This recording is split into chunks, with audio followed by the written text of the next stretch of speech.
Hi, and welcome back to Breaking the Cycle of Gang Violence, where we are talking to people who have been directly impacted by gang violence here in our community. This is episode 2, and I'm going to turn it over to Joe to give us some insight about our guest today. This week's guest, we have Yolanda Chacon. Yolanda Chacon is a longtime Delano resident, and tragically, she has been affected by violence on more than just one occasion. About 26 years ago in Sacramento, she lost a cousin due to gun violence. And most recently, on July 2nd, 2020, she lost another cousin to gang violence. Makeliah Osorno and Elayna Dorig were murdered at a family get-together. For those of you who are not aware, let's check out this clip. 23 ABC News Midday starts now. Good morning. Thanks for watching 23 ABC News at 11 a.m. I'm Austin Westfall. Our top story, that deadly shooting in Delano. Delano Police Chief Robert Navarez telling 23 ABC both victims who were killed were children. Chief Navarez confirming that the victims were 11 and 12-year-old girls. The shooting taking place at a birthday party at Oleander and 20th Street at about 7:20 Thursday night. Chief Navarez saying the suspects drove up in a tan Toyota Camry or Corolla, and the person got out, walked to a group of people, and started shooting. 3 adults were also hit but suffered non-life-threatening injuries. Chief Navarez saying he believes this incident was gang-related. No arrests have been made yet. Anyone with information about this shooting is urged to call Delano PD at 721-3377. Okay, so that was just a little bit of a recap from some of the news coverage that happened the morning after the incident occurred. So Yolanda joining us now, and thank you so much for being here. I know this is not something that is easy to talk about, that's for sure, but I'm hoping that it'll be important and someone will be able to connect with you and hear your story and hopefully make a difference for the future. So I would like to, if you're okay with it, kind of start from the night that Makeliah was killed, and how you found out about it and kind of how that night transpired for you. On the night that Makeliah was killed, I was at home, of course, and I got a text from my sister, and it was about after 7. It had just happened, and I immediately put on the Facebook, Delano Now. I went there, and it just so happened that they were recording live, and the bodies were still there, and the police officers were there, and it was the crime scene. And we were waiting to get confirmation. We heard that she had been shot, and we weren't sure. So we were waiting for confirmation, and the whole process was very confusing. And being that it was a crime scene and the body was at the coroner's office, there was, some situations that had to happen before she could be identified. So it was really chaotic, and just the fear of, was it her, wasn't it her, and just that anybody was murdered was just crazy, because as you know, in Delano, we've had 9 deaths since January. And I'd like to mention the 9 folks. Sure. Just take a moment.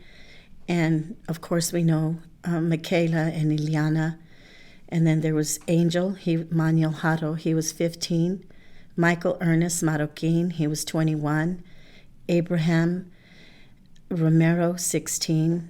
Adam Rene Guillen, 21. Nayeli Carrillo Gonzalez, she was 19. So on the night that Makeliah was murdered, it was just sent another shock, through our community, that we had lost 2 more angels.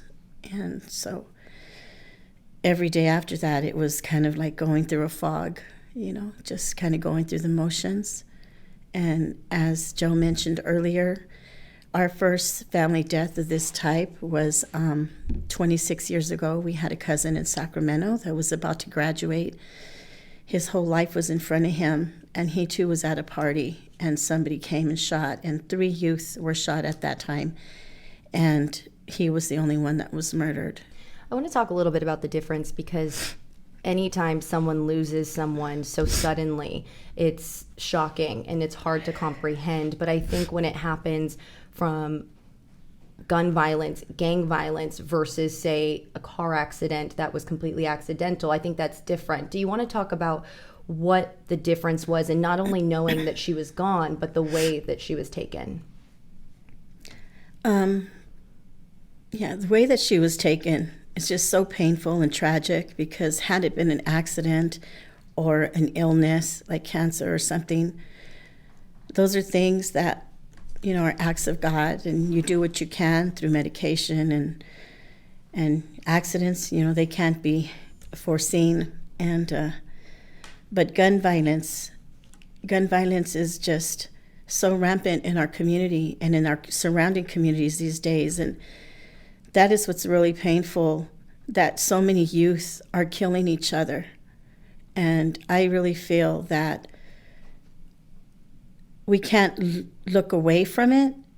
We can't think it's going to go away without doing something concrete for our youth. We need to save our youth. There's so many that are under fire and are vulnerable. I mean, kids can't even be at a party, under COVID, nobody should be at parties. We should all be home with our mask and safe distancing and staying safe.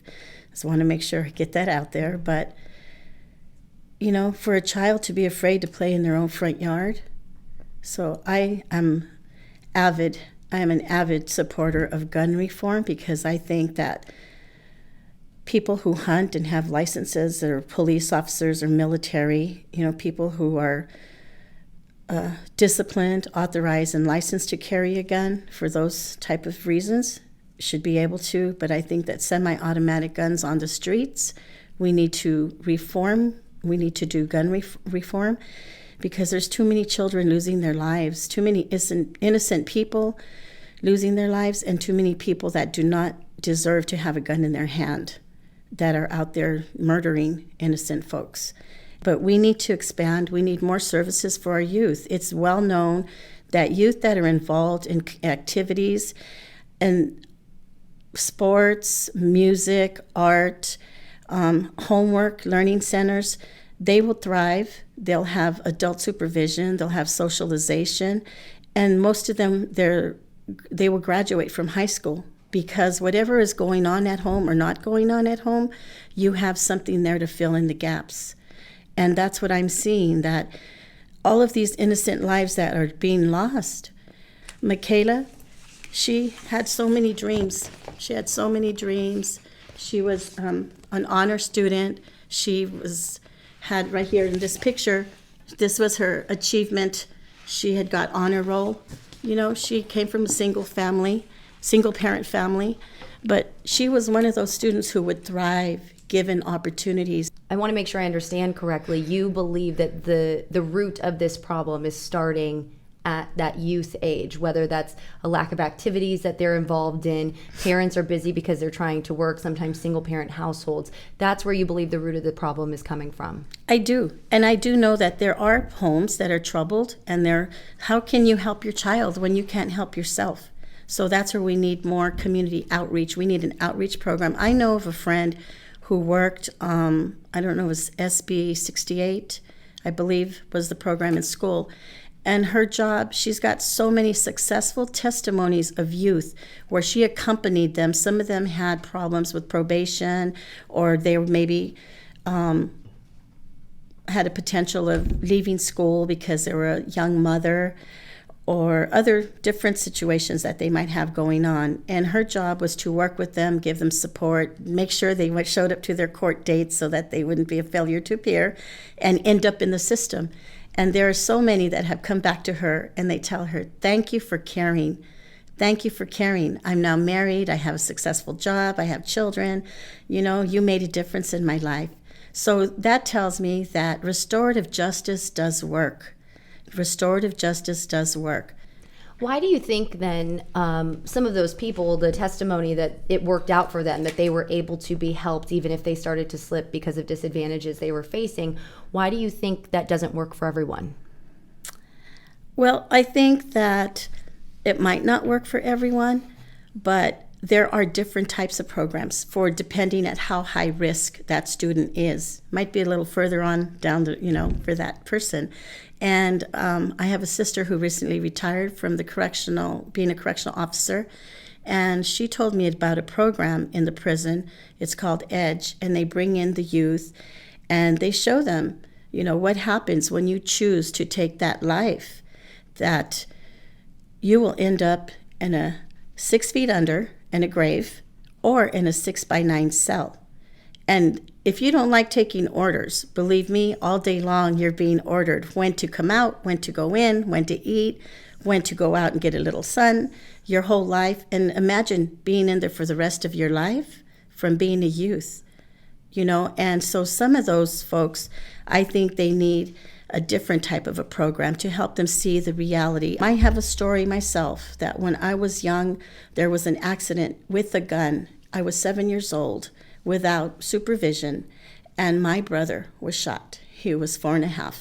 I lived with that, and that causes a lot of pain and a lot of guilt. To be a survivor, to know that, I lived and he didn't. But the difference is I'm going to make a difference with my life for what he couldn't, and...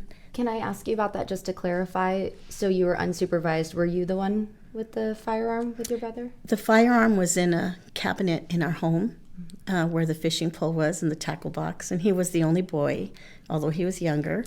And I was the oldest. And we had another sister who's 3. And it was I who was handling the rifle at the time. It was a .22 caliber. And I do totally believe that all parents, whether they're hunters and they want to own a gun, that they should be responsible to have that locked up. Because children will play. Children don't know. Children don't know what they don't know, right? Until it happens. So that's why I have always been very strong on gun reform, because I feel that ending a life is something that you can never get back, and that's why I believe that investing in our youth to give them healthy deterrence, to suppress them from going the wrong way is so critical, so critical. They say it takes a village to raise a child, and it's true. I'm a product of this community, and I'm proud to say that this community did a good job. Whatever my parents were not able to do, the community was there. And that's where I'm saying we are a community. We need to look at what's going on here. How can we save our youth? What can we do? We need money. Everything costs money. And I know our police department is doing their job. We have a gang unit now, and we just purchased some cameras that will be going up, and hopefully that will help once a crime is committed to deter and to hopefully find the culprits. But that alone doesn't change lives, and I will continue to say that alone does not change lives. We have to allow the police to do their job, but we need other resources to be able to support our community. I have a friend who was in prison. He was a childhood friend of mine. His mother was my mother's friend, and he now lives in Stockton and does work. He was in prison for something like 34 years for getting involved in gangs at a young age in Stockton after they moved from Delano. We didn't have gangs then, or guns. And I just spoke to him the other day, and he said that many of these youth involved in gangs, they're leaders, but they're leading in the wrong way. There is nothing there, and unfortunately, they're missing something at home, and they get identification. They belong to a group, and that's the way they learn to function, to survive. And so I want to talk about that. One, thank you very much for sharing and being vulnerable about your own past and your history. But I thought you said something that was really important, is that kids only know what they know. So how do we impact them at a young age to help them to understand, so that we can prevent some mistakes from happening, whatever that may be, getting involved in gangs or, touching things that they shouldn't be because they don't know any better? How do we better educate them early on? I think that there's been so much attention in school, like stop, drop, and roll, earthquake, don't touch me in my private spots, sex education. There's so much education in school. There was even one about not to call 911 because, when everybody started getting cell phones and they jam up the lines. But I have never in my years, and I'm going to be 61 in next week. Happy early birthday. Thank you. Thank you. 61 years of learning every day. I've never heard education about guns. About guns. Do your parents hunt? It doesn't have to be a terrible, be afraid of the gooey monsters coming to get you, but there is an invisible monster out there. He's out there, and he's lurking, and before we know it, there's been a murder. So when do we teach our kids about safety and guns? When do we begin to teach them that it's not like the video games that they play? You're going to shoot all these people, and they're going to jump up and come back on the next game, you know? Mm-hmm. So that death is forever, and whether it's, like I said, I would like to see curriculum or a resolution where you work with a day for the families of peace and unity and the youth. Maybe you have a mother telling their story about their loss, because the pain that a mother feels, that a family feels when you lose somebody to murder, they were taken from you.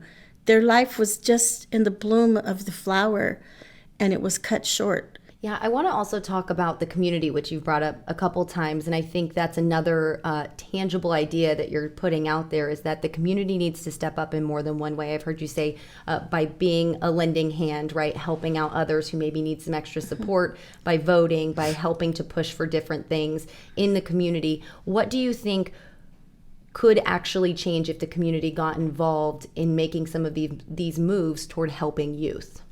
I think we need to build a coalition of these stakeholders. I do know there are some folks in this community doing things. We have a lot of churches, and some of these pastors I know personally, and some I've only watched on Zoom, you know, since we're all Zombies now.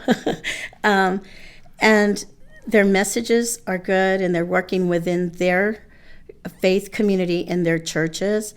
But I think we need to put our heads together and see what we need to do to advocate for our youth, you know, in schools, and like I said, with activities in our community that are affordable for low-income families. That's a problem. Even Makeliah she loved to dance. She wanted to join dancing, but her mother couldn't afford it. And some people might think it's not that much. It's not that much when you have a 2-income household or you're making decent money. I had a daughter who played traveling ball, and it was very expensive, especially to go to tournaments and have to stay out of town someplace for a week or so forth.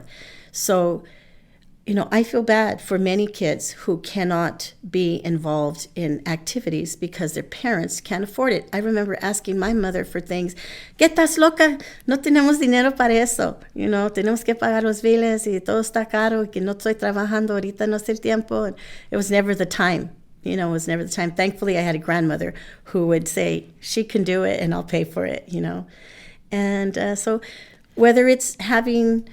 Maybe. Do you think something like that, like, you know, maybe I don't have children, but a friend of a friend's mom maybe doesn't have the money or the time, but that could be something for the community where they could step in and say, you know what, for lack of a better way, I'll make this happen, right? Exactly. I was going to say maybe in some of those programs we could have people who would pay for a child, and then they could have so many spots open, you know? Right. I mean, I think there's quite a few different ways to go about it. And whether we look for foundations who would maybe support a program, like I said, I really feel there's a need here. And we have so much culture, you know, because I think that really our youth are hungry, they're ready, they're capable, and they're very able, but the opportunities need to be there. And I think that's what we're looking for, is resources, opportunities, and support. Encouragement, really. Encouragement. Yeah. You know, encouragement goes a long way. This youth that I told you, that told my friend, who's actually running for school board now, you saved my life. Nobody cared, but you cared. And, you know, that caring, that enthusiasm, it can, even if you save one, you saved one. So we want to save more than one, and we want to save our youth from falling into gangs. We want to save our youth from being victims of gangs. And we want them not to be victimizing themselves, most of all. right? Yeah, and victimizing countless others, of course, because they get caught into that. You talk a lot about volunteering. You talk about getting people out there to try things. You've talked about gun reform. What would you do in a perfect world if you had a magic wand and 3 wishes that you believe would change the trajectory of these children's lives to break that cycle of gang violence? What would be maybe the top 3 things on your list that you would do?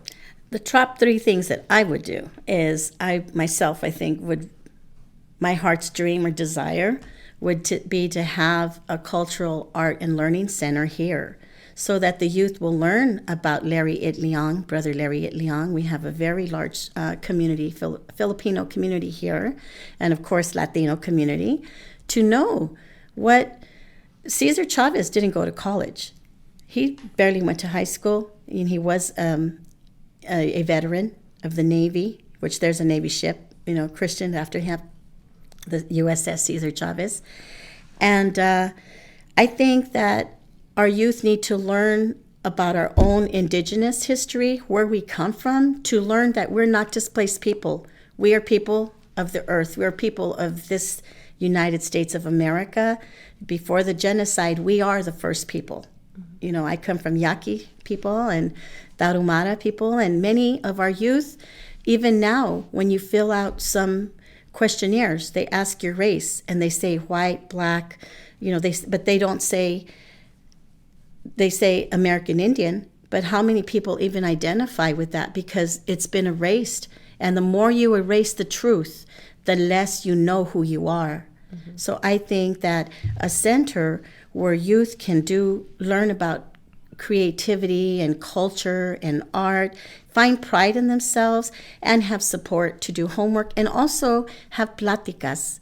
Pláticas are so important. When you trust somebody and you build that relationship with them and you talk about even baking cupcakes, you can have good pláticas, good dialogue about a million things. I've worked with youth just doing projects, small projects. They turn out to be bigger, but that's the way that I can build a relationship with them and plant seeds of ideas, seeds of potential, seeds of growth and thriving, or tell them how beautiful this place is. Just wait till you grow up and you can go there. Right.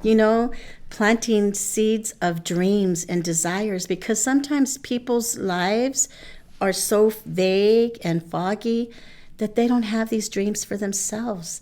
They don't know how can they accomplish that. They see only what they, I'm sorry. It's okay. They see only what they see, which is, my parents don't have money to send me to this. I can't afford that. So that's what they know. The center would help resolve some of that. So that's wish number 1. What would be your 2 other? 2 others. What else do you think would really break that cycle of gang violence, especially since you believe it's really starting at the youth? I think working with the parents as well, getting parents to understand what that is. Some parents, people wonder, how can parents not know what their kids are doing? But some parents are naive, because there are kids who hide what they do in the streets to what they are at home.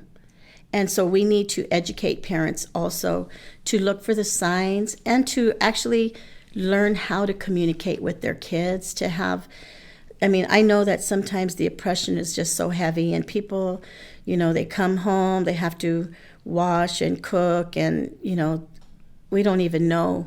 I've been to so many homes doing house visits, organizing farm workers, housekeepers, and many different industries, and the way that some of these families have to live. And, when you go home at the end of the day and it's peaceful and quiet, you can think, you can create. There's so many things you can do in your own environment. And when you stop and think about families that are living in an environment, sometimes with 2 or 3 families in there, because that's what it costs to be able to survive, paying the rent on such little money, such small incomes. The kids have no space of their own. They have no quiet time.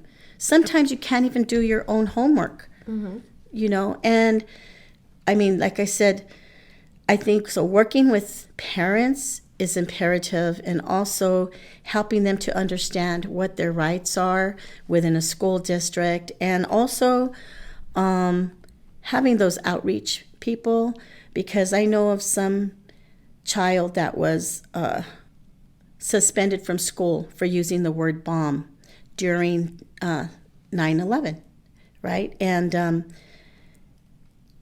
his mother was very devastated, but of course, in a charter school, you have no rights. So she didn't have a choice. And he got sent to, I call it a minimum custody facility, the North Kern. Mm-hmm. But anyways, it's, because you have to get shaken down and everything when you go in there. But I don't think that child belonged there. I think, like in that situation, a child doesn't know what they don't know, needed to be shown the video. This is why right now we cannot use those words. All these people lost their lives. This is a terrorist action.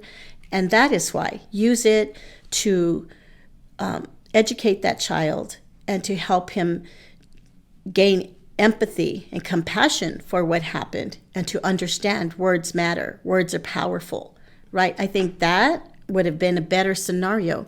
And I hate to say it, that child now is going through some very negative repercussions because of the two paths, but he went down another path. But he was actually led there, right? I mean, I think it could have been different. The child was very intelligent. It wouldn't have been in that special program.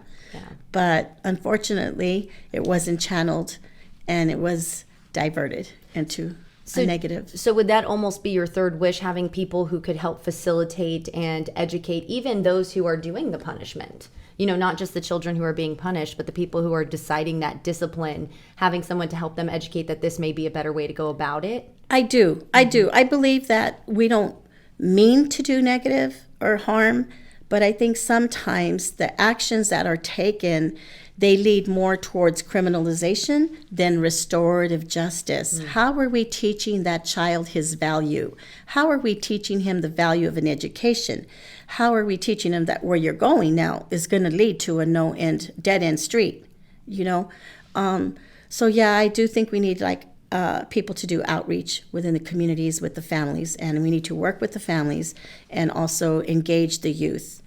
There's a lot that can be done, and they're doing it in other places. So I think it's not that difficult. We could look at what's being done, and we don't have to reinvent the wheel. We can maybe adjust it and incorporate it for our own community. I think that there are places where youth are thriving, where they've been able to turn it around.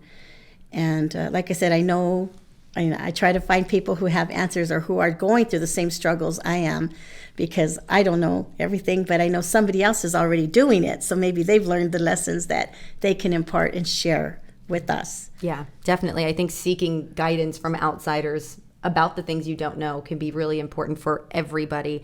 I want to ask how for people who have not been impacted by gang violence and gun violence, what do you want them, if they didn't hear anything else you said, what is the one takeaway you want them to take away from your message, and what could be done to change and break this cycle of gang violence? Well, I think first of all, we all must take our blinders off. We have to open our eyes and see what's before us. We can tell when a kid is slipping. Some of us, I always say, to whom much is given, much is expected. There are some of us who know of programs or who maybe can see that something isn't right. We need to share that information or offer support or resources. It's so complex.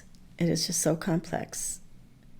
More than anything, parents, please tell your kids you love them. Tell them how much they matter, how much they mean to you, and how you couldn't live without them.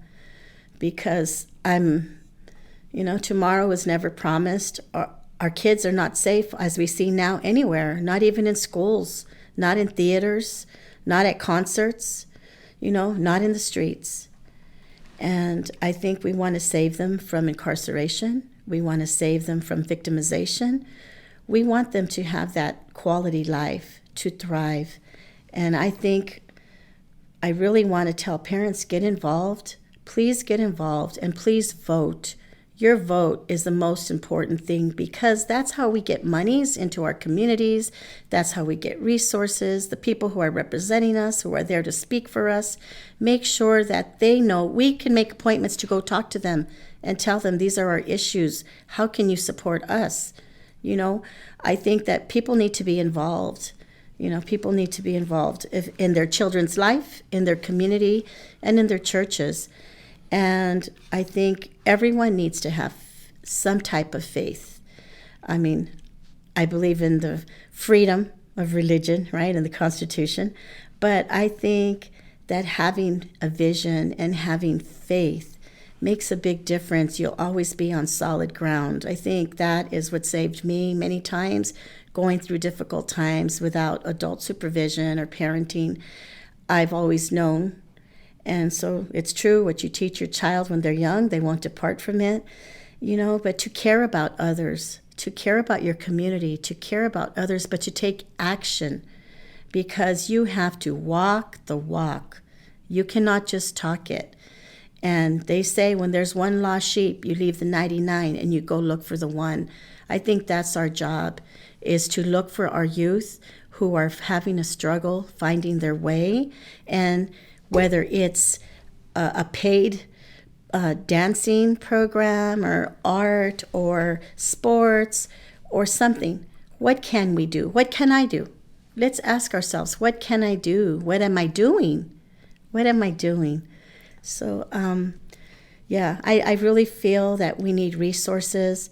And like I said, I don't believe that criminalization is the right way. I don't believe we should be penalizing our youth.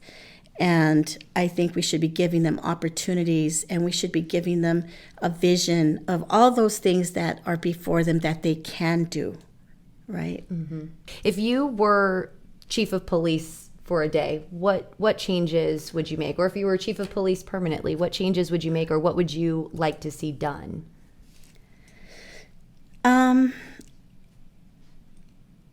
I think probably a coalition of working with stakeholders to see, because the police do have a job to do. I mean, I have a nephew on this force that I'm very proud of, and I'm very proud of all the police officers here.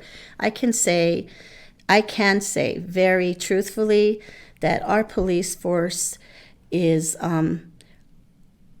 mostly, I don't know 100%, but mostly made up of locals, homegrown, born here, raised here, or in the surrounding communities.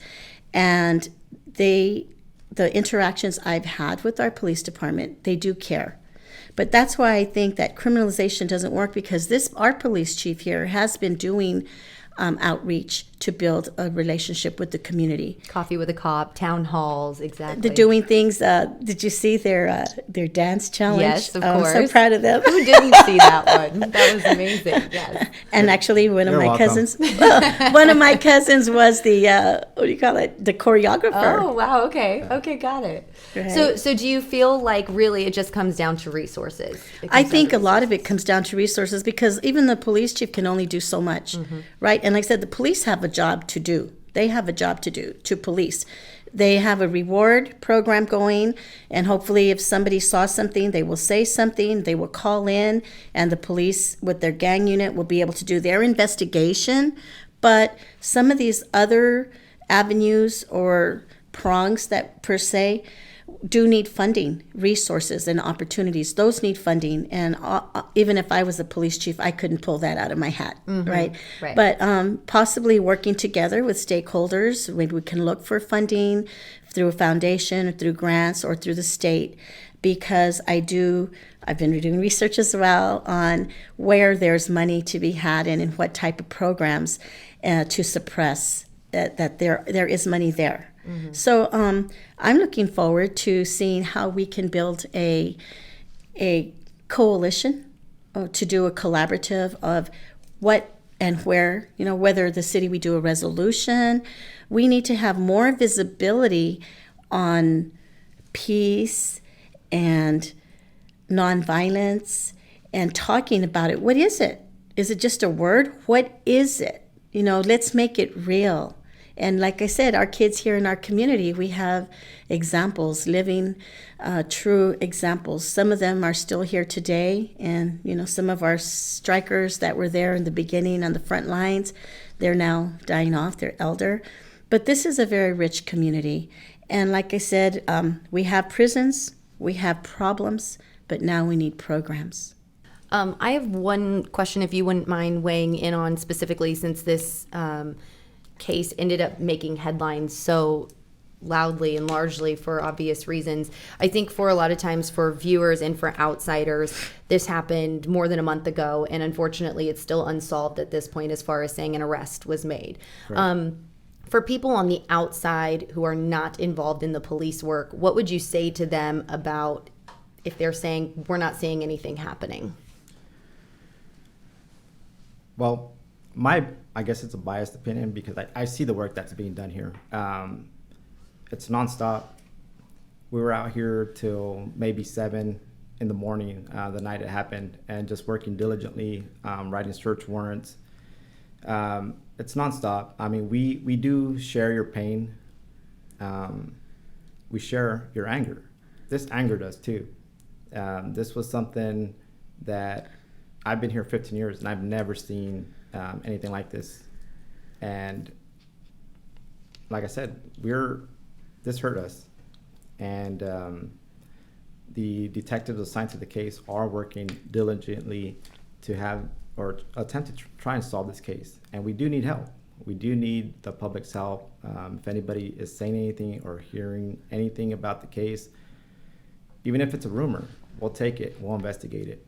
And they can call into the police department, remain anonymous. That phone number is area code 661-721-3369. Any information that we do get, we promise you, we're doing what we can to investigate that. And I know that sometimes it can also seem like it's a long process. Can you explain sometimes why it may take longer? Being in the news, I know that there are certain, for lack of a better word, benchmarks that you guys have to hit in order to make sure your case is solid. Can you kind of talk about what that process looks like behind the scenes? Yeah, the process is lengthy. Definitely, we have to prepare a case to take it to court if there is any suspect or suspects.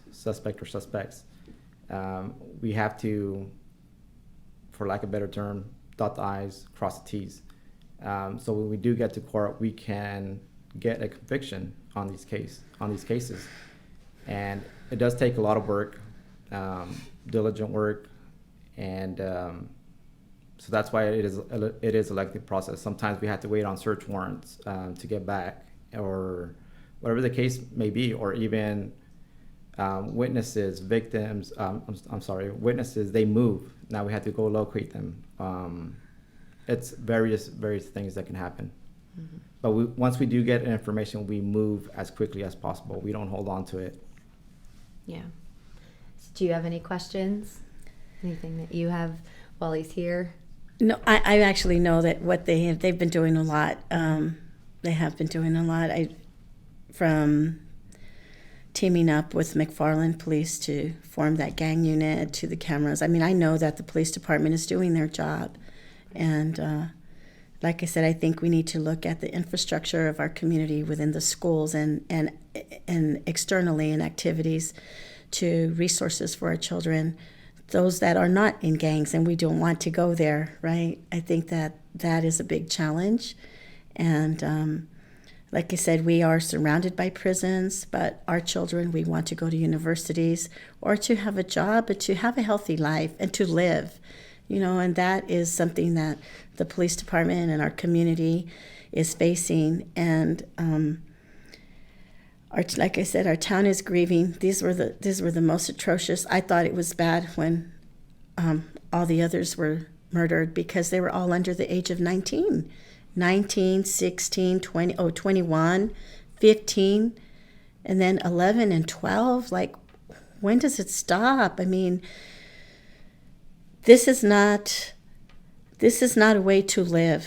This is not a way to gain notoriety. For all of you that might be thinking this is, You want to be in a prison for the rest of your life? You want to throw your life away?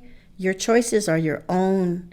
But please, I implore you, I beg, give our youth a chance, And please, if you did hear something or you know something, please call anonymously. There's a tip line. There's a reward out there. Help save more lives.